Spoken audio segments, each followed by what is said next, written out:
Bonjour et bienvenue à tous à l'occasion des 50 ans du Comité catholique contre la faim et pour le développement, le CCFD Terre Solidaire. Caritas accueille cette ONG chrétienne, le CCFD, qui a fêté son 50e anniversaire le 5 et 6 mars dernier. Alors dans cette émission, on va surtout s'attacher à comprendre la question alimentaire et agricole des pays du Sud. Et nous irons notamment au Togo à la rencontre de jeunes paysans qui ont été aidés, qui sont toujours soutenus par le CCFD Terre Solidaire. Sur notre plateau, j'ai le plaisir d'accueillir trois invités. Bernard Pinault, délégué général du CCFD, bonjour. Bonjour. Catherine Godard, directrice du plaidoyer au CCFD, bonjour. Bonjour. Et Yvonne Belaoundé, chargée de mission au service Amérique latine pour le CCFD, spécialement, notamment pour le pays du Brésil. Alors, Bernard Pinault, je le disais, 50 ans du CCFD, c'est un anniversaire, donc j'imagine des réjouissances pour le CCFD Terre Solidaire, mais ça veut dire aussi que finalement, depuis 50 ans, la question de la faim, qui est une question majeure pour le CCFD, n'a toujours pas été réglée dans le monde. Pourquoi est-ce que c'est une faillite, un échec des ONG de développement? Quelle est la raison de cette faim encore aujourd'hui? Tout à fait, vous avez raison. La question de la faim n'est pas réglée puisque aujourd'hui 900 millions de personnes souffrent de malnutrition. C'est un vrai scandale qu'aujourd'hui, avec tous les moyens qu'il y a au niveau de l'humanité, 900 millions encore de personnes souffrent de la faim. Et fait extraordinaire, c'est que 4/5 d'entre eux, ce sont des ruraux. Donc pourquoi? Pourquoi? Parce que les pays du Sud n'ont pas mis des priorités sur les politiques agricoles. Pourquoi? Parce que l'aide au développement pour l'agriculture est très très faible. Pourquoi? Parce que les politiques internationales poussent les pays du Sud vers les monocultures, vers l'exportation, alors qu'on le sait bien, la sécurité alimentaire des populations, ce sont les agricultures familiales qui sont la réponse à ce problème. Oui, alors on va le voir tout au long de l'émission, notamment au Togo, justement, ces différents enjeux. Yvonne Belaoundé, est-ce qu'il y a quand même des progrès, par exemple, en Amérique latine, au Brésil, sur cette question de la faim, depuis un demi-siècle? Il y a des choses très très intéressantes qui se font. Il faut savoir quand même que l'intervention des ONG est une intervention qui reste très petite. Où est-ce qu'elle est stratégique? Elle est très importante parce qu'elle apporte une petite goutte d'huile et d'énergie, là où il y a des choses qui se préparent, ce qu'on pourrait appeler des projets pilotes, des expériences novatrices, qui après vont souvent être reprises par les États, par les politiques publiques. Et c'est là qu'une petite expérience, toute petite, brusquement peut devenir un véritable apport pour faire avancer la question localement et nationalement et même internationalement. Donc une forme d'avant-garde, d'une certaine manière. Voilà, c'est tout petit, mais c'est de l'avant-garde. Mais c'est tout petit, il faut le savoir. Et ça ne remplacera jamais des politiques publiques solides. Catherine Godard, de quelle manière, depuis 50 ans et aujourd'hui particulièrement, le CCFD entend lutter contre la faim? Je veux dire, est-ce que c'est en amenant des sacs de riz quelque part? Comment finalement cette ONG CCFD Terre Solidaire a défini sa philosophie de développement? Oui, ben en fait, c'est ce qui vient d'être dit, c'est-à-dire que le CCFD a investi dans le soutien aux agricultures familiales, aux agricultures paysannes partout dans le monde. Et parallèlement à ce soutien, qui a permis de montrer que les agriculteurs arrivaient à produire plus, arrivaient à produire mieux, à améliorer leur situation quand on les soutenait, parallèlement donc à cet effort-là, il a aussi poussé pour des politiques publiques qui aillent dans le sens de ce soutien. Et là, on a vu quand même un certain nombre de progrès. Et là où il y a 10 ans, quand on parlait de défendre les agricultures familiales, quelque part, on nous riait au nez en nous disant qu'on était passéiste. Depuis la crise alimentaire de 2008, les émeutes de la faim, etc., cette approche-là est arrivée enfin dans les politiques publiques. Et aujourd'hui, on en parle. Aujourd'hui, que ce soit au niveau des Nations Unies ou des politiques nationales, on parle de la défense des agricultures familiales et il commence à se mettre en place un certain nombre d'instruments politiques pour soutenir ces agricultures. Donc nous, on continue notre engagement sur ces deux aspects-là, ces deux volets, le soutien aux initiatives locales et obtenir des politiques publiques qui soutiennent la lutte pour la sécurité alimentaire et la souveraineté alimentaire. Bernard Pinault, sur la question de la faim, oui. Est-ce qu'en un demi-siècle, la faim a reculé ou pas? La faim a reculé en pourcentage, hein, mais pas en nombre de populations. Donc c'est absolument terrible et je dirais même scandaleux parce que, comme le dit le secrétaire général de l'ONU, aujourd'hui nous avons les moyens humains, techniques et financiers d'éradiquer la faim à travers le monde. Bon.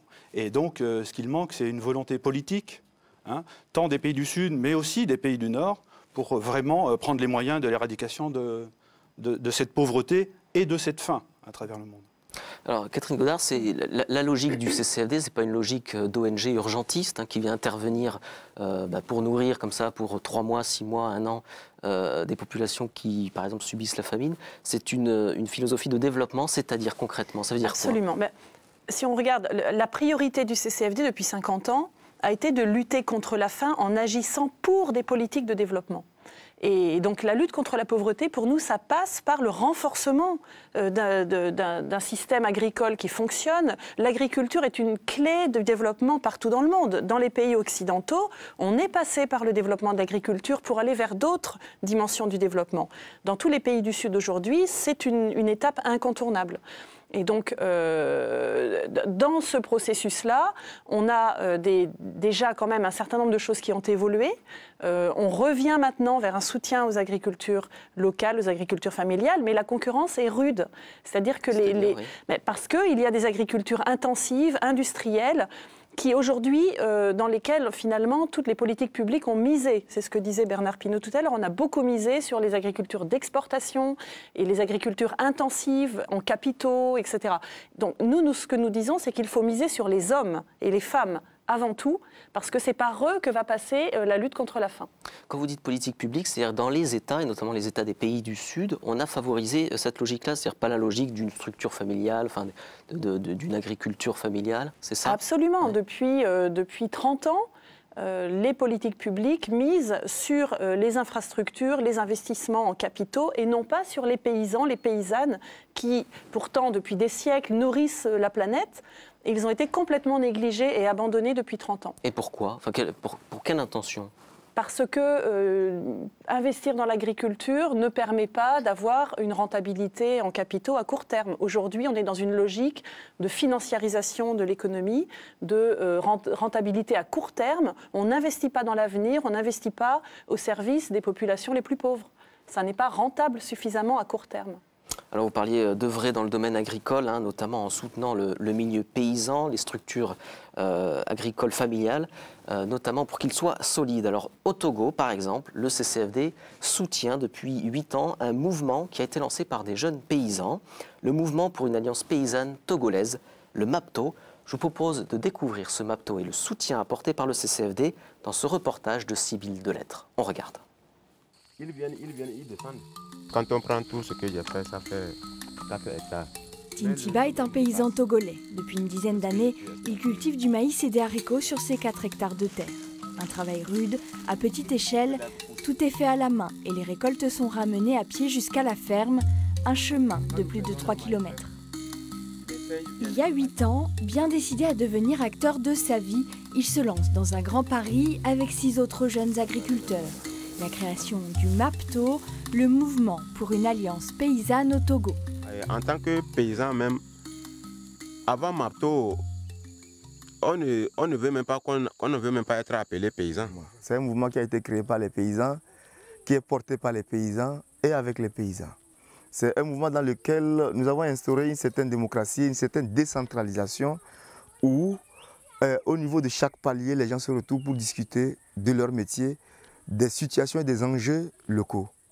Aujourd'hui, MAPTO compte près de 17 000 membres, tous des petits exploitants cultivant à peine quelques hectares de terre. En se regroupant, ils ont réussi à se libérer de ce sentiment d'infériorité qui dominait alors la classe paysanne. Non, je sors quelque chose qui me rend fier moi-même et qui fait une fierté pour ma famille. Bon, maintenant, il y a un peu de respect quand même, pas comme avant. Avant, quand tu allais comme ça, on dit voilà le paysan là. Donc maintenant, comme avec MAPTO, tout va un peu mieux là. Une population paysanne très pauvre, alors MAPTO a mis en place au fil du temps des outils pour améliorer leurs conditions de vie. Nous sommes à Kassena, à quelques kilomètres de Sokodé dans le centre du pays. Aujourd'hui, c'est jour de marché et au Togo, le commerce c'est l'affaire des femmes. Yawa part donc à pied avec son bébé dans le dos pour vendre le maïs au marché du village. C'est 12 balles que j'ai mis. 12 balles, ça peut faire 25 kilos. 25 kilos. Et depuis 3 ans maintenant, lorsqu'elle part, c'est avec son bol MAPTO. L'idée centrale, proposer une mesure unique pour le commerce du maïs sur les marchés locaux. Il a aussi le gain, le prix, puisque nous disons que le prix soit standard, et c'est avec ceci qu'on va acheter à la campagne, et c'est avec ceci qu'elle va vendre en ville. Fini la triche des commerçantes qui augmentaient le volume de leur bol au détriment du paysan.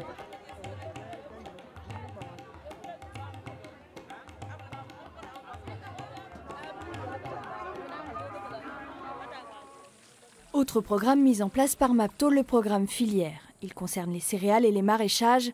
Nous sommes dans la région de Kara, au nord du pays. Sur ces terres, les paysans arrivent à contrôler l'eau pour faire pousser des tomates alors que nous sommes en pleine saison sèche. C'est la tomate.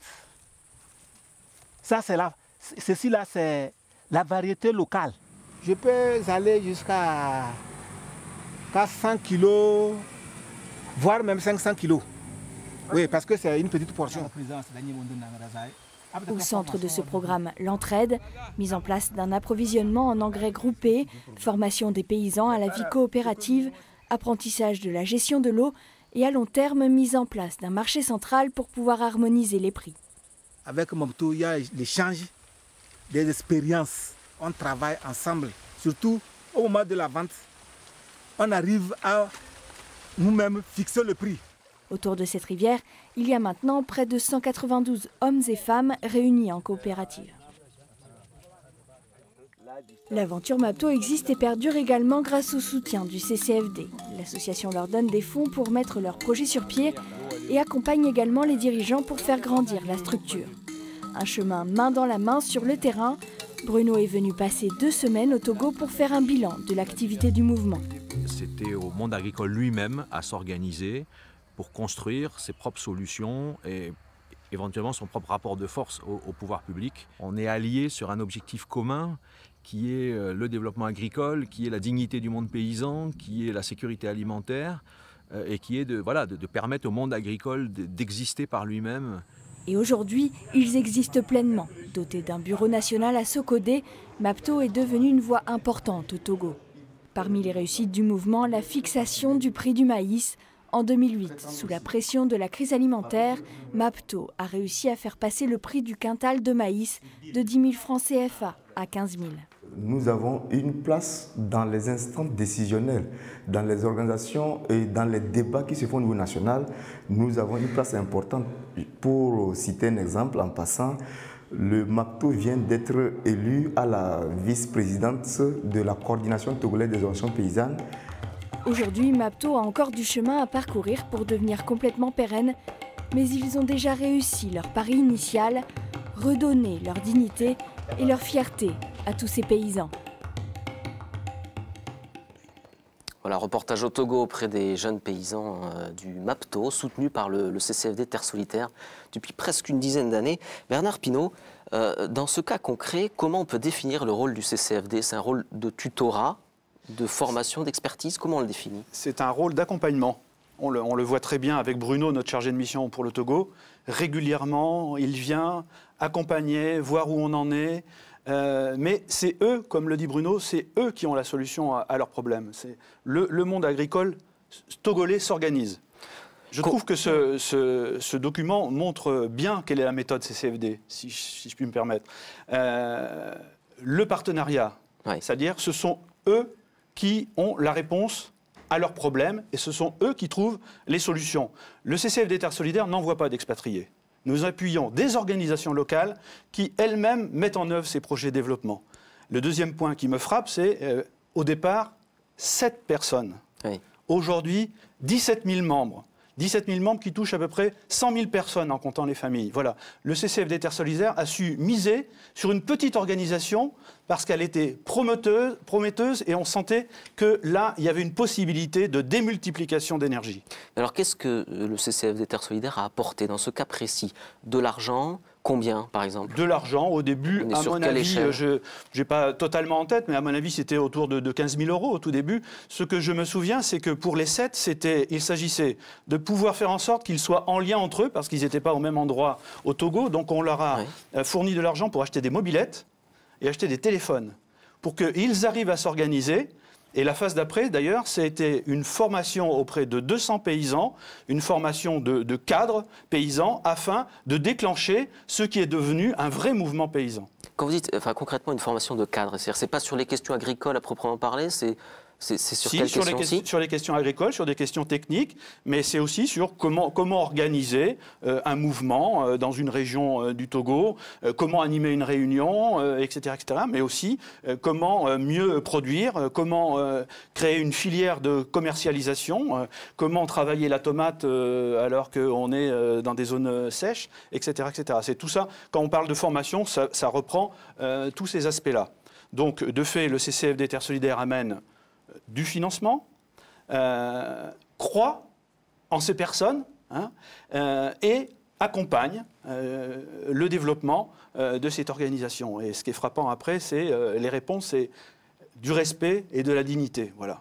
Oui, ça c'est dans la bouche de tous. Voilà, c'est très frappant ça. Catherine Godard, on l'a vu dans ce reportage, les paysans se battent finalement, j'allais dire, vous pourrez me contredire, mais en utilisant les armes de l'ennemi finalement. On leur imposait un prix, parce qu'ils étaient faibles, divisés. Ils se sont en gros rassemblés, ils sont plus forts, et ce sont eux finalement qui d'une certaine manière ont réussi à imposer un prix plus fort pour qu'ils puissent vivre. Est-ce que c'est un peu ça aussi la philosophie générale du CCFD en matière de développement ? Mais absolument, c'est-à-dire que ce que font ces organisations paysannes comme le MAPTO et beaucoup d'autres dans d'autres pays, c'est non seulement de s'organiser eux, d'améliorer leur production, de proposer une offre sur les marchés locaux, mais aussi d'exiger des politiques qui leur permettent de développer cette action. Parce que si ils se contentaient de s'organiser entre eux, ils seraient vite confrontés aux incohérences des politiques qui font que, par exemple, on apporte dans beaucoup de pays d'Afrique des produits venant d'Europe qui sont vendus sur les marchés locaux à des prix très bas et leur production locale n'arrive pas à faire concurrence avec ces produits importés venant d'agriculture industrielle ou de rebuts même qui n'arrivent pas à être vendus sur nos marchés en Europe. C'est quelque chose de paradoxal d'une certaine manière. Voilà, donc ça passe par en fait une action conjointe où les organisations que nous soutenons en Afrique, en Amérique latine, en Asie, se battent pour obtenir des politiques qui leur permettent que leurs efforts soient couronnés de succès, et que nous, de notre côté, nous engageons aussi un travail sur nos politiques ici pour éviter qu'elles ne coupent l'herbe sous le pied à tous ces efforts. Quand par exemple, on a une politique agricole européenne qui prône des exportations de produits à bas prix, on essaye d'empêcher que cette politique ne se poursuive. On essaye aussi d'éviter que des accords de libre-échange entre l'Europe et des pays d'Afrique ou d'Amérique latine ou d'Asie ne ruinent tous les efforts des organisations locales pour développer une production locale. Alors vous dites on essaye, est-ce que vous pouvez donner un exemple où vous avez réussi ? Alors il y en a, alors ce sont toujours évidemment des efforts au long cours, il faut plusieurs années pour obtenir des avancées, mais nous avons réussi à empêcher, par exemple, qu'un certain nombre d'accords de libre-échange ne soient passés parce qu'ils ruinaient tous ces efforts de développement d'une production locale. Et vous parliez des prix, est-ce que par exemple, il y a, je ne sais pas, une production de matières premières quelconque, je ne sais pas, qui peut nous permettre de comprendre comment vous avez réussi peut-être justement à obtenir... En fait, les accords de libre-échange, ça concerne tous les produits, donc pas un produit particulier. Par contre, quand on se mobilise ici, on a fait une campagne il y a quelques années sur les exportations de poulet. Oui. Donc c'était aussi pour permettre à l'opinion publique de comprendre le problème. On montrait qu'il y avait beaucoup d'efforts en Afrique pour développer une production locale de poulet et que les exportations de découpe de poulet venant d'Europe ruinaient tous ces efforts. Et donc cette campagne qui a obtenu 100 000 signatures de citoyens français qui ont interpellé le gouvernement français en disant on doit changer de politique, ont aussi permis aux organisations africaines, au Sénégal, au Cameroun en particulier, d'obtenir de leur gouvernement une protection du marché du poulet dans le pays. Donc on a la même chose là au Togo, on a eu la même chose en Guinée. Enfin, on a des initiatives comme ça qui se multiplient, de mobilisation conjointe entre notre mobilisation à nous, l'interpellation des citoyens aussi qui réfléchissent sur leur mode de consommation. Oui. Qu'est-ce que ça veut dire quand on mange uniquement des cuisses de poulet ? Où va le reste ? Donc c'est aussi notre modèle de consommation à travers une pratique d'éducation et développement. On a des bénévoles qui, dans toute la France, mènent un travail d'éducation et développement auprès des citoyens. Donc c'est vraiment ces trois volets. Très concrètement, il y a eu des résultats donc, sur cette campagne. C'est-à-dire que le gouvernement camerounais à rehausser les droits de douane par rapport à ces croupions et ces ailes de poulet, parce que c'est de ça que l'on parle, qui arrivaient sur le marché camerounais. Et aujourd'hui, la filière volaille s'est reconstituée au Cameroun. Grâce à cette initiative. Grâce à cette initiative. Comment on fait, ça c'est la question du plaidoyer, hein, on va voir quoi? On va voir des ministères, on fait du lobbying auprès des politiques, concrètement, vous rencontrez les hommes politiques, les députés, comment ça se passe? D'abord, on travaille avec les organisations de la société civile avec laquelle on est en partenariat, d'abord. C'est-à-dire des collectifs en fait, d'ONG comme la vôtre, par exemple? Oui, mais d'abord on travaille avec les mouvements paysans en Afrique pour savoir qu'est-ce que vraiment on doit porter comme demande. Oui. Ça part de là d'abord. Et en fait, ces demandes-là sont travaillées avec les sociétés civiles en Afrique, en Asie, en Amérique latine. Ensuite, on constitue des réseaux ici parce qu'on n'agit pas seul pour obtenir des changements comme cela. On doit être nombreux, on doit faire entendre une voix de la société civile, des citoyens. Donc on s'organise, on organise des réseaux, des collectifs. Ensuite, on développe une expertise pour pouvoir faire des propositions, parce qu'on n'est pas dans la dénonciation, on doit arriver avec des propositions et montrer que c'est possible. Et tous les sujets sur lesquels on travaille, on arrive avec des propositions qui maintenant sont vraiment prises au sérieux par les dirigeants français ou européens ou internationaux. Parce qu'on les a vraiment travaillées. Et ensuite, ces propositions, on les porte à tous les niveaux, auprès des conseillers, dans les ministères. On rencontre bien entendu les ministres, les chefs d'État, la Commission européenne, etc. Yvonne Belaoundé, est-ce qu'en Amérique latine, et particulièrement au Brésil, pays que vous connaissez très bien, il y a des structures assez similaires à ce qu'on a vu là, le MAPTO, un regroupement de paysans, une sorte de à la fois syndicat agricole, coopérative agricole? Tout à fait, et nous accompagnons plusieurs organisations. Alors, il faut savoir que nous pouvons accompagner plusieurs types d'organisations. Nous pouvons accompagner, par exemple, une association de paysans ou une intersyndicale, c'est-à-dire un ensemble de syndicats de producteurs. Nous pouvons aussi accompagner une organisation technique, une ONG dans ce cas-là, qui apporte un savoir-faire à des organisations. Mais nous posons toujours comme condition que les organisations soient vraiment en lien avec les plus pauvres et avec les véritables bénéficiaires. Alors oui, je vous donne un exemple, par exemple. Il y a dans le sud du Brésil une organisation qui a une quarantaine d'années, qui a été d'ailleurs fondée par l'Église, par des pères belges. Alors je ne sais pas de quelle congrégation, on l'appelait les pères belges. C'était des gens qui ont fait entrer dans ce sud du Brésil, qui ont beaucoup promu le coopérativisme. Et alors, ils ont aidé des petits producteurs à se réunir et ils sont à l'origine de toute une série de coopératives. Alors, coopératives de crédit agricole, mais coopératives de production laitière, coopératives de production de viande, de production de volailles, d'œufs, etc. Et finalement, ils ont aidé, on les appelle d'ailleurs, ils s'appellent Assessoar, ils travaillent dans le Paraná, et on les appelle la maman des institutions, parce qu'ils ont fait le choix de donner le jour à des institutions, mais ils ont fait le choix de ne pas grandir, de rester une petite association de producteurs et de promouvoir la vie institutionnelle dans la région. Et ils ont un énorme travail, notamment dans la formation des jeunes agriculteurs. Aujourd'hui, ils appuient la transition vers ce qu'on appelle l'agroécologie, qu'on appellerait le bio en France, avec un succès local de plus en plus solide. Alors on le voit bien, Bernard Pinault, ça touche à la sphère politique, ces questions-là, la politique agricole, sécurité alimentaire. Et d'ailleurs, un des objectifs du CCFD au Togo, c'est aussi de renforcer une société civile formée politiquement, mais pas forcément de manière partisane, et, je cite, capable de jouer son rôle de contre-pouvoir citoyen. Oui. Est-ce que c'est le rôle du CCFD de former un contre-pouvoir citoyen? Est-ce que c'est le rôle du CCFD? Alors, comme les téléspectateurs de KTO le comprennent bien, donc il y a à la fois ces appuis à des projets très concrets de terrain, et puis ce travail à un autre niveau. Et d'ailleurs, en préparant l'émission, je me suis rendu compte que dans l'encyclique L'amour dans la vérité, on retrouve des aspects de ce type-là. Donc je cite le pape, le problème de l'insécurité alimentaire auquel on est confronté doit être affronté dans une perspective à long terme, en diminuant les causes structurelles. Donc on est exactement dans le plaidoyer, qui en sont à l'origine, et en promouvant le développement agricole des pays les plus pauvres. Donc l'encyclique nous invite à jouer sur ces deux tableaux. C'est exactement ce que nous faisons. Alors oui, de fait, il faut que ces organisations qui sont de la société civile. Ce ne sont pas des organisations partisanes politiquement. Pas des partis politiques. Voilà, donc ce sont des organisations de la société civile, doivent pouvoir demander légitimement à l'État de renforcer, par exemple, les prix, ou bien de faire en sorte que ce bol MAPTO soit pris au niveau de l'ensemble du Togo et devienne une référence. Comme le ferait un syndicat français, d'une certaine manière, hein, comme le ferait un syndicat français.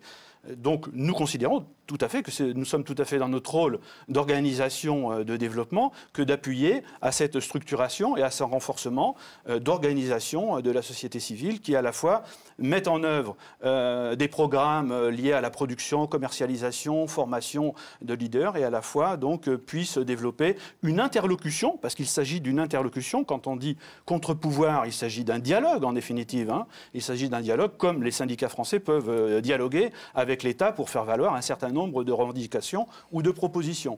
Et de fait, MAPTO est aujourd'hui, alors qu'ils sont partis, ils étaient 7, est aujourd'hui un interlocuteur du gouvernement togolais.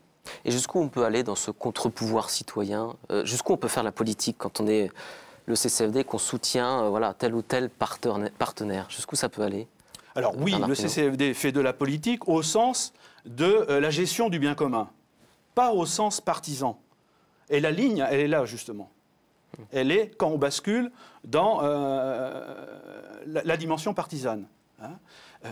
Nous sommes jaloux du fait que les sociétés civiles ne sont pas partisanes, justement. Hein. Dans ces plateformes, ces coordinations d'organisation de la société civile, il y a différentes sensibilités. Il ne faut pas croire que tout ça est unanime, ce n'est pas vrai. Il y a plein de courants, il y a plein de sensibilités, et ces organisations donc, sont libres par rapport aux partis politiques et par rapport au gouvernement. Ce ne sont pas des courroies de transmission. C'est comme ça que nous comprenons une société civile qui se lève et qui se structure. Yvonne Belaoundé, à contrario, il y a des régimes qui ne sont pas démocratiques ou qui ne le sont pas entièrement, dans lesquels des partenaires doivent bien essayer de faire valoir au maximum leurs droits. Comment on peut travailler avec ces régimes-là? Jusqu'où on peut aller aussi? Alors là, plutôt, j'allais dire, dans la collaboration avec certains régimes. Alors, les formes de collaboration sont variées. Le CCFD a pour politique de travailler avec des acteurs de la société civile. Ce n'est pas toujours facile. Il y a des pays dans lesquels ces acteurs n'ont pas vraiment le droit à l'existence. Dans certains cas, par exemple, il peut nous arriver de travailler avec des organisations para-étatiques qui ont un statut d'ONG pour pouvoir accéder au fonds de la coopération internationale, et on travaille avec eux nous les traitons comme des partenaires de la société civile, mais nous travaillons dans ces cas-là toujours en préservant l'intérêt des bénéficiaires que nous accompagnons, et nous travaillons très souvent la main dans la main avec les États. Dans certains pays, nous faisons des programmes dans lesquels nous allons travailler avec le ministère de l'Agriculture et former à la fois des producteurs et des cadres du ministère de l'Agriculture, de la délégation agricole de telle ou telle province, pour les aider ensemble à trouver des solutions, à construire des solutions qui soient viables, qui soient durables à leur niveau. Nous n'allons jamais entrer en opposition frontale partisane. Notre rôle n'est pas là. Notre rôle est vraiment d'aider les personnes à mieux vivre sur leur terre. Alors, j'imagine qu'il doit y avoir une forme de contrôle, avec d'audit, je ne sais pas quel terme on pourrait utiliser, avec les partenaires. Ça se déroule comment? C'est chaque année, vous faites un point en disant, voilà, non, vous avez dérivé par rapport à ce que nous, on souhaiterait soutenir. Comment ça se passe, Yvonne Belaoundé? Alors, le travail avec les partenaires est un véritable travail d'accompagnement et de construction commune. Donc, d'abord, on va les voir physiquement. C'est un tout petit peu onéreux, mais on se déplace, on prend l'avion, on va jusqu'au fin fond de l'Amazonie, on s'assied ensemble et on dit, bon, qu'est-ce que vous avez fait cette année? Qu'est-ce que vous êtes en train de penser? Comment ça va? On se parle, on prend du temps de se parler. On se parle pendant l'année. Alors heureusement, maintenant, il y a Skype, il y a plein de systèmes. Il faut savoir que les nouvelles technologies de la communication sont extrêmement précieuses pour nous. On se parle, on s'écrit. Ça, c'est une première chose. On construit des projets qui ont des objectifs, des activités, des résultats attendus, des étapes. Et à la fin de la période, nous demandons des rapports d'activité d'un côté et des rapports d'exécution budgétaire. Nous sommes nous-mêmes soumis à des contrôles financiers très stricts, comme toutes les associations françaises d'ailleurs. Et est-ce qu'à l'issue d'un audit, enfin, encore une fois, le terme n'est peut-être pas propre, mais est-ce qu'à l'issue d'un constat négatif de votre part, vous avez dit, bon, là, on retire nos billes, si je puis dire, on ne vous soutient plus? Est-ce que c'est déjà arrivé, que ce soit en Amérique latine, en Afrique, je ne sais pas? Oui. Alors, d'abord, la première chose, lorsqu'on constate qu'il y a des problèmes, la première chose qu'on fait, c'est on s'assied ensemble, on en parle, on analyse et on propose, on demande quelles sont les solutions, qu'est-ce qu'on peut faire. On propose un renforcement, on propose de la formation, et puis, dans un deuxième temps, et on propose aussi des recommandations, ça l'auditeur le fait, à intégrer dans le travail. Nous accompagnons après ce processus d'intégration des recommandations, et si, après un certain temps, on voit que ça ne marche pas du tout, que ça ne marche pas parce que, par exemple, il y a mauvaise foi, ce qui pourrait arriver, nous pouvons arriver à rompre un partenariat, mais nous allons toujours essayer de le renforcer. Il faut savoir aussi qu'un partenariat n'est pas éternel. Nous pouvons travailler avec une organisation pendant de longues années et puis à un moment donné dire « d'accord, nous avons travaillé ensemble, nous avons fait un peu le tour de la question, il est maintenant temps de passer à autre chose ». Et de manière plus générale, Catherine Godard, est-ce qu'il y a des pays qui aujourd'hui n'ont plus besoin d'être soutenus par le CCFD, dans lequel il y a des partenaires qui n'ont plus besoin d'être soutenus par le CCFD? Est-ce qu'il y a eu, depuis un demi-siècle, des grandes évolutions comme ça, où la faim s'est déplacée de tel continent à tel continent? Franchement, on n'en est pas encore à se dire que même dans un pays comme le Brésil, on le voit bien, qui est pourtant un pays émergent, où tout le monde parle aujourd'hui du Brésil comme étant un pays riche, il y a énormément de pauvreté et de populations qui luttent pour manger, tout simplement. Et les inégalités se sont aussi accrues ces dernières années. Et donc nous travaillons non pas avec des gouvernements, mais avec des populations pauvres. Et ces populations pauvres, elles existent en Inde, elles existent en Afrique du Sud, elles existent au Brésil. Donc là, non. Enfin, évidemment, nous devons faire des choix et parfois nous repositionnons nos partenariats dans des régions qui nous paraissent où les besoins nous paraissent plus importants que dans d'autres. Ça, ces choix, nous devons les faire, douloureusement, mais nous devons les faire. Après, aujourd'hui, on voit que, sur la question des pays, effectivement, il y a des pays émergents. On parle beaucoup de l'Inde, du Mexique, du Brésil. Ce sont des pays qui ont réussi à atteindre un niveau de croissance qui jouent sur la scène internationale, mais qui ont encore beaucoup à faire pour lutter contre la pauvreté chez eux. Mais tout comme la France et les pays du Nord ont aussi encore beaucoup à faire pour lutter contre la pauvreté. Et c'est une réflexion aussi sur un modèle alternatif de développement que nous engageons là, pour tout le monde. Non seulement pour les pays du Sud, mais aussi pour les pays du Nord. Alors, un demi-siècle de lutte contre la faim et de lutte pour le développement. Donc, c'est l'anniversaire du CCFD. Ce cinquantenaire donc, a été célébré le week-end des 5 et 6 mars. Je vous propose de revenir sur cet événement en images avec ce reportage de Sybille Delettre. On regarde.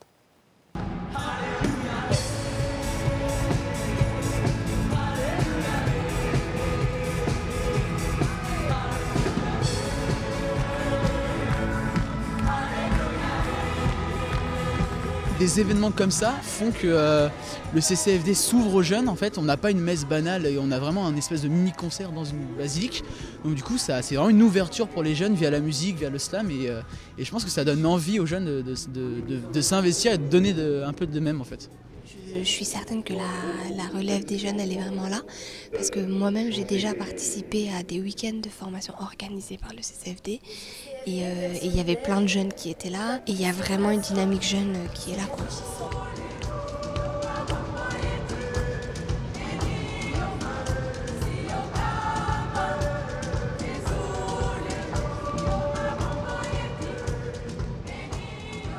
Si nous pouvons contribuer effectivement par nos chants, rien qu'un peu, à favoriser le fait qu'on puisse mobiliser des gens, on peut penser que vraiment notre participation aurait été plus que couronnée de succès.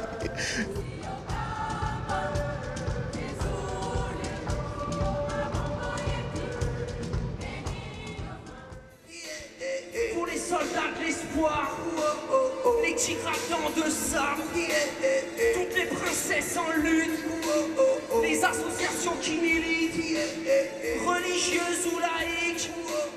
C'est le rap qui nous a fait découvrir ce que c'était que la solidarité internationale, les questions d'écologie, les questions politiques. C'est une manière privilégiée pour parler parler, pour échanger, pour faire passer le message d'une manière générale. Il y a du slam, il y a du rap et ça attire énormément les jeunes du coin et c'est génial quoi. C'est adressé à tout le monde. Ce mouvement des 50 ans du CCFD commence par cette veillée, je répète, avec ces jeunes. Et le CCFD n'est pas pour, ne va pas se pencher vers, mais il va travailler avec eux. Les conditions de joie et le monde notre roi pousse des cris de joie solidaire.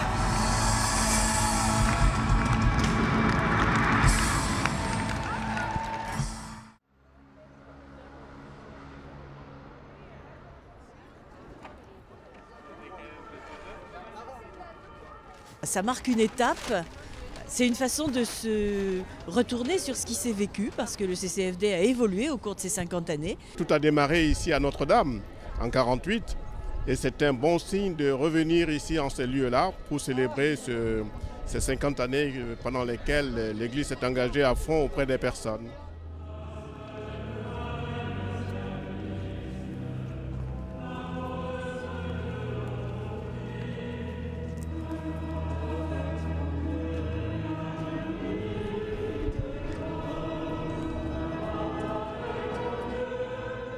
Ce demi-siècle a été l'occasion d'une nouvelle prise de conscience de la solidarité effective entre les hommes et de l'urgence de passer d'une solidarité subie à une solidarité choisie et voulue comme une tâche éminemment humaine.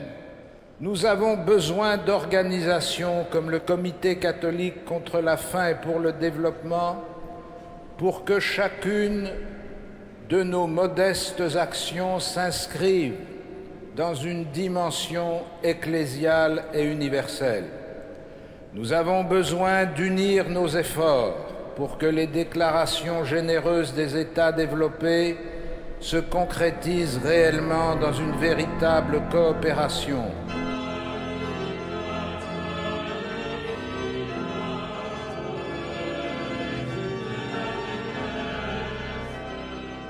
C'est important que les gens le sachent et que l'Église catholique fait beaucoup pour les pays en développement. Le CCFD a toujours fait partie de ma vie, donc je suis très engagé au CCFD puisque dans mon diocèse, donc c'était un devoir pour moi d'être là aujourd'hui. C'est l'occasion effectivement de faire un petit retour sur l'évolution du CCFD, des équipes et puis de construire l'avenir. Surtout un signe d'espoir pour les 50 années à venir, surtout.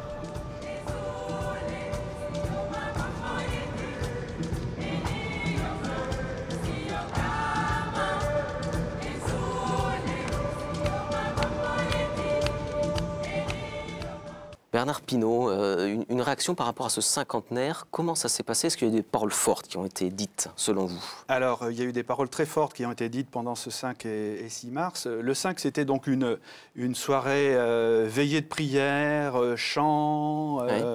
Et le fil rouge de cette soirée, c'était ce texte qu'a produit le CCFD il y a très peu. Spiritualité de la solidarité internationale, contribution du CCFD Terre solidaire. Donc nous avons essayé, à l'occasion de ces 50 ans, de nous redire mais c'est quoi qui nous porte au fond, quoi. Ouais. C'est quoi qui nous meut, quelle est notre spiritualité en définitive, hein. Et donc on a réussi à travailler cela pendant un an. Les mouvements et services d'église qui ont créé le CCFD, les militants du CCFD, certains salariés ont contribué à ce texte qui nous redit que bon, la base évangélique qui nous porte, c'est Matthieu 25, et ça on le retrouve dans toute l'histoire du CCFD. D'ailleurs, dans les archives que j'ai visitées, je l'ai retrouvé bien des fois, ce texte. Alors, vous pouvez nous le redire, Matthieu 25. Voilà. J'ai eu faim et vous m'avez donné à manger. Hein, j'ai eu soif et vous m'avez donné à boire. J'étais prisonnier et vous m'avez visité. Mais Seigneur, quand on a fait ça? Ben, ce que vous avez fait à l'un de ces plus petits qui sont mes frères, c'est à moi que vous l'avez fait. Et la spiritualité du CCFD, c'est la rencontre du Christ lui-même dans le pauvre que nous aidons à travers tous ces projets. C'est important pour vous, que ce soit Matthieu 25 ou d'une manière peut-être plus générale, le fondement évangélique dans une action du CCFD, Yvonne Belaoundé? Oui, nous alimentons vraiment notre travail dans cet héritage de l'Évangile, de la doctrine sociale de l'Église, tout en sachant que nous sommes des salariés et nous sommes embauchés pour nos compétences techniques. Il faut savoir qu'une partie de nos partenaires sont des organisations d'églises. Pour le Brésil, par exemple, la Commission pastorale de la terre, mais nous avons aussi des projets cofinancés par l'Union européenne avec un évêque au Guatemala, par exemple, avec un diocèse. On travaille la main dans la main avec des partenaires qui sont profondément ancrés, dont la démarche est profondément ancrée dans une quête de justice directement liée à leur foi, et qui disent « il faut nous tenir en éveil ». Et ça fait partie de notre quotidien. Catherine Godard, quand le CCFD Terre Solidaire lance une campagne de sensibilisation ou tel sujet sur un aspect très international, est-ce que c'est entendu de la part des pouvoirs publics comme une parole d'église, une parole chrétienne, une parole évangélique ? Comment c'est interprété, vous qui avez cette expérience-là? Le fait que le CCFD Terre Solidaire soit une organisation d'église est souvent très important dans l'écoute que nous aurons de la part des pouvoirs publics. Alors, évidemment, nous sommes aussi avec d'autres associations qui ne sont pas catholiques dans ces collectifs, mais quand nous rencontrons les pouvoirs publics, il y a une image de sérieux d'abord, d'éthique, de valeur que nous portons à travers cette identité catholique et qui contribue aussi fortement à l'écoute que nous avons de la part des pouvoirs publics. Après, dans les messages que nous portons, je prends un exemple sur la question des stocks, de reconstituer des stocks mondiaux agricoles, qui est quelque chose qui a été complètement négligé, depuis 30 ans. On retrouve des propositions sur les stocks, y compris dans la Bible. Dans la Bible, il y a des messages disant on doit avoir une politique de biens publics, de services publics, et dans la Genèse, le rêve du pharaon qui veut faire face au risque de pénurie alimentaire dans son pays, il demande à Joseph de constituer des stocks. Donc on s'ancre aussi non seulement dans la doctrine sociale de l'Église, mais dans des pratiques ancestrales liées aussi à l'histoire du catholicisme. Et je pense qu'il y a beaucoup de bon sens dans tout ça. Et les propositions que nous portons, ce sont des propositions de bon sens aussi. Bernard Pinault, depuis quelques années, le CCFD Terre Solidaire a collé justement à côté de CCFD, qui est le nom historique au départ, ces deux mots, Terre Solidaire. Pour quelles raisons certains craignent que, par exemple, vous effaciez l'identité catholique du CCFD? Où on en est aujourd'hui? Et surtout, redites-nous pour quelles raisons vous avez ajouté Terre Solidaire à CCFD? Alors, la dimension catholique du CCFD Terre Solidaire est totalement assumée par cet organisme d'église. C'est même une grande fierté pour nos militants, nos bénévoles et les salariés que de travailler dans un organisme d'église. Donc là, il n'y a aucun problème par rapport à ce C de catholique. Alors pourquoi nous avons été amenés à rajouter Terre Solidaire? Il n'y a pas de lien avec cela. Le CCFD Terre Solidaire est très respecté par les pouvoirs publics, par les autres ONG françaises, au niveau international.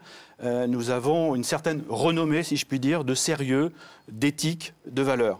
Par contre, dans l'opinion, personne ne sait ce qu'est le CCFD et ce qu'il y a derrière ces sigles. Hein. Notre notoriété est en fait très faible, même quelquefois auprès des catholiques. Donc CCFD, ça ne veut pas dire grand-chose. D'ailleurs, quelquefois, on nous appelle CFDT, etc., etc. Et c'est des sigles, quoi. Voilà, et c'est un sigle.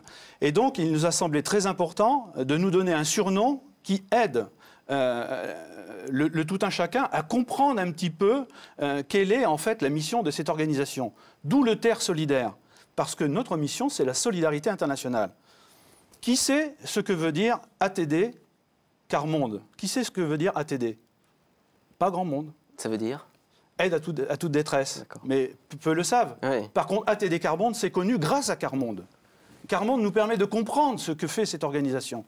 Terre Solidaire permet de comprendre ce que fait ce CCFD, qui est en fait le Comité catholique contre la faim et pour le développement. Ça veut dire que CCFD restera appelé CCFD dans l'avenir? Toujours. Très bien. Alors, le CCFD existe depuis 50 ans et c'est basé sur un réseau de bénévoles développé en France, très solide et qui est important. Cela étant, il est vieillissant. C'est une certaine génération, Bernard Pinault. Il s'étiole, il y a peu de jeunes. Pourquoi aujourd'hui il y a peu de jeunes qui sont parmi ces bénévoles du CCFD en France? Là, le renouvellement des militants, des bénévoles dans les associations, c'est un problème de toutes les associations. Ce n'est pas un problème seulement du CCFD Terre Solidaire. Et c'est peut-être encore un peu plus vrai dans les associations chrétiennes. Alors, c'est un défi pour nous, parce que le CCFD Terre Solidaire n'est pas une ONG bureau technique avec envoi d'expatriés. Le CCFD Terre Solidaire, c'est vraiment un réseau de bénévoles, c'est une organisation de la société civile française, donc il y a tout un aspect militant à travers cette organisation. C'est ce qui d'ailleurs intéresse beaucoup nos partenaires des pays du Sud, c'est qu'ils rencontrent aussi une organisation de la société civile française. Donc le CCFD Terre Solidaire, sans son réseau, ce n'est plus le CCFD Terre Solidaire. Donc le renouvellement du réseau est un grand défi pour nous. Il faut savoir nous adapter aux nouvelles formes de militance aujourd'hui. Les gens qui veulent s'engager dans du bénévolat aujourd'hui ne veulent pas uniquement remplir des tâches parce qu'il y a besoin de faire en sorte qu'il y ait quelqu'un au standard ou d'ouvrir des enveloppes, même si certains aiment ça. Les bénévoles ne souhaitent pas s'engager dans une organisation qui va les embarquer pendant des dizaines d'années. Ils veulent qu'on prenne en considération leurs compétences et leur centre d'intérêt. Donc nous allons, et nous sommes en train de le faire, essayer de transformer un petit peu la manière d'approcher notre réseau en suscitant, par exemple, des groupes thématiques. C'est-à-dire qu'une personne qui est intéressée par les questions de migration puisse rejoindre le CCFD sur cette question des migrations. Que quelqu'un qui est intéressé par les questions agricoles puisse rejoindre le CCFD par le bout de cette question agricole. Et puis après, découvrir tout ce que porte le CCFD. Pourtant, les jeunes chrétiens, par exemple, ne s'engagent pas vraiment au CCFD. Quand ils s'engagent, c'est souvent ailleurs. Pour quelles raisons? Est-ce que c'est pour des raisons politiques, idéologiques, d'histoire, de génération? Comment vous l'analysez, cela? Ou non, simplement C'est parce que nous ne savons pas encore bien les rejoindre. Osons le dire. Donc aujourd'hui, nous pensons, par exemple, à la mise en place d'un réseau jeunes adultes. Oui. Donc nous sommes en train de le faire, ce réseau a 1 an, et nous nous rendons compte que, par exemple, pour les jeunes adultes, il faut absolument qu'ils aient la responsabilité de leur organisation.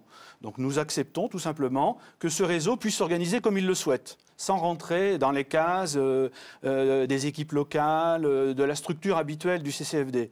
Donc il nous faut trouver les moyens d'appel. Et les moyens aussi d'intégration de nouvelles personnes, de jeunes adultes, mais aussi de moins jeunes, qui n'ont pas les mêmes formes de militance qu'il y avait 20 ou 30 ans. Yvonne Belaoundé, quel est votre sentiment? Les jeunes se désintéressent de la question de solidarité ou pas? Très rapidement. Je ne pense pas. Ouais.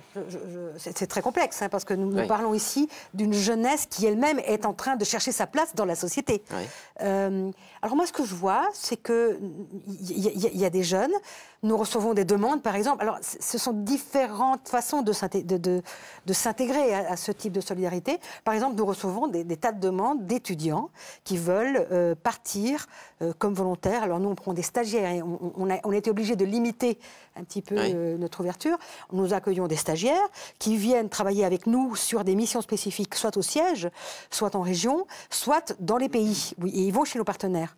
Et là, il y a des expériences très fortes qui se nouent et qui vont jouer sur l'avenir professionnel des jeunes que nous accueillons et qui viennent d'instituts d'études politiques, mais qui ont fait des études commerciales, qui vont travailler sur le commerce équitable, etc. Il y a des tas de pistes. Donc il y a tout un mouvement aussi de ce côté-là. Moi, je ne crois pas que les jeunes se désintéressent de la solidarité. Je crois au contraire qu'ils sont ils se sentent très concernés par l'avenir de notre monde. Et notamment sur un point. Par exemple, sur la question agricole, il n'y a pas que la question agricole et d'alimentation, il y a la question du soin que nous allons porter à notre planète. Et là, il y a une véritable inquiétude et des véritables désirs d'engagement. Bernard Pinault, on n'a pas encore abordé cet aspect-là, mais il est important pour une ONG, c'est l'aspect financier. Quel est le budget du CCFD aujourd'hui? Alors le budget du CCFD ces dernières années est autour de 40 millions d'euros. Alors comment il est assuré? De quelle manière? C'est des subventions? Nous avons cette énorme chance, parce que ce n'est pas le cas de beaucoup d'ONG françaises, que 85% de notre budget est assuré par des dons de particuliers. Donc nous dépendons très peu de cofinancement des pouvoirs publics, tant français que de l'Union européenne. Nous avons un réseau de 350 000 donateurs, dont un noyau dur de 150 000 donateurs vraiment extrêmement fidèles. Et ça, c'est une énorme chance pour le CCFD Terre Solidaire.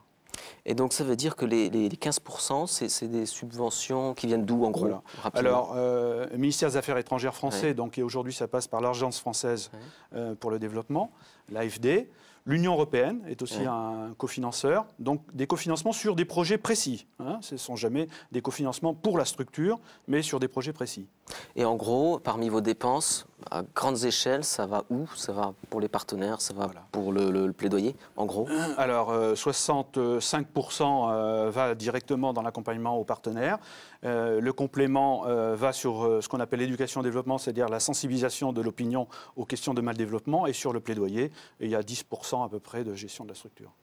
Voilà, alors tant qu'à parler sous, on peut estimer que c'est le bon moment pour vous passer cet appel aux dons. Si vous souhaitez évidemment soutenir le CCFD Terre Solidaire, vous pouvez donc écrire Comité catholique contre la faim et pour le développement, 4 rue Jean Lantier, 75 001 Paris, un téléphone, le 01 44 82 80 00, et un site internet ccfd-terresolidaire.org, ccfd-terresolidaire.org. Un dernier mot, il nous reste 1 minute d'émission, je vous demandais 10 secondes chacun, un mot d'espérance sur la faim et sur le développement dans le monde. Catherine Godard, qu'est-ce que vous diriez? Écoutez, aujourd'hui, on voit que les messages, la vision que nous avons du développement est quand même de mieux en mieux entendue par les pouvoirs publics, puisqu'ils le reprennent. Maintenant, ce que nous nous attachons à faire avec les organisations de la société civile du Sud et nous-mêmes, c'est qu'ils concrétisent les engagements qu'ils ont pris. Yvonne Belaoundé. Je pense que le fin mot de l'histoire, c'est que nous sommes tous sur un tout petit bateau et qu'il faut vraiment se serrer la main, échanger nos compétences et aller de l'avant ensemble. Bernard Pinault. Une parole du pape reçue le 6 lors de la célébration eucharistique, que la force de l'amour qui a son origine en Dieu anime vos engagements en faveur de tout homme qui est dans le besoin, sans distinction, car l'amour est gratuit. Eh bien, nous terminerons sur ces paroles. Merci à vous, Bernard Pinault. Je rappelle que vous êtes délégué général du CCFD. Merci à vous, Yvonne Belaoundé. Je rappelle que vous êtes donc au service Amérique latine et spécialement chargé du Brésil. Et merci à vous, Catherine Godard. Vous êtes chargée du plaidoyer au CCFD. Merci, à très bientôt. Merci d'avoir suivi cette émission. À une prochaine édition de Caritas. Au revoir.